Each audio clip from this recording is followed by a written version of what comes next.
Peut-on remplacer un compresseur R6N d'origine par un compresseur R134A dans un équipement de réfrigération ou de congélation endommagé? Lorsqu'on envisage ce remplacement, il est important de comprendre les différences entre ces deux réfrigérants. Le R600A, isobutane, a une densité plus faible et une capacité volumétrique inférieure par rapport au R134A, ce qui influence la conception du système et de ses composants. Tout d'abord, il est essentiel de préciser que le nouveau compresseur pour R134A doit avoir une puissance frigorifique en watts ou en BTU par heure, similaire à celle du compresseur à remplacer, à la même température de fonctionnement. Voici les points clés à considérer pour ce changement. 1. Remplacement des composants et nettoyage du système. Étant donné que l'on remplace un compresseur défectueux, il est recommandé de changer le filtre déshydrateur et le tube capillaire.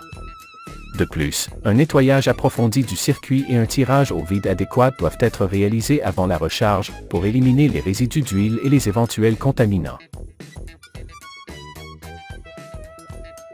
2. Évaporateur.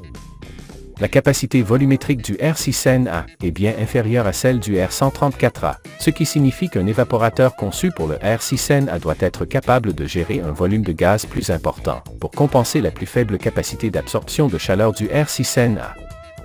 Cela permet à l'évaporateur d'origine d'être suffisamment grand pour fonctionner avec le R134A sans problème, en maintenant la pression basse appropriée. 3. Condenseur. Les systèmes conçus pour le gaz R6N-A ont généralement un condenseur plus grand en raison du volume plus important par unité de masse de ce réfrigérant. Pour cette raison, le condenseur existant est suffisant pour condenser le R134A sans modification, garantissant un fonctionnement avec une pression haute adéquate. 4. Tube capillaire.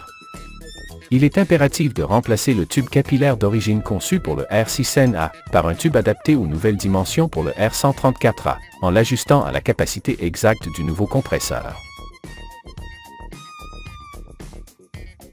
5. Quantité de réfrigérant. La charge en grammes de réfrigérant R134A sera nettement supérieure à celle utilisée avec le R6N-A pour obtenir la même puissance frigorifique. 6. Méthode de chargement du réfrigérant. Le rechargement du réfrigérant ne doit pas être effectué en fonction du poids, car les différences de densité entraîneraient des erreurs de charge. À la place, il faut surveiller la pression de fonctionnement et la consommation électrique du compresseur, pour s'assurer qu'il fonctionne dans les valeurs recommandées.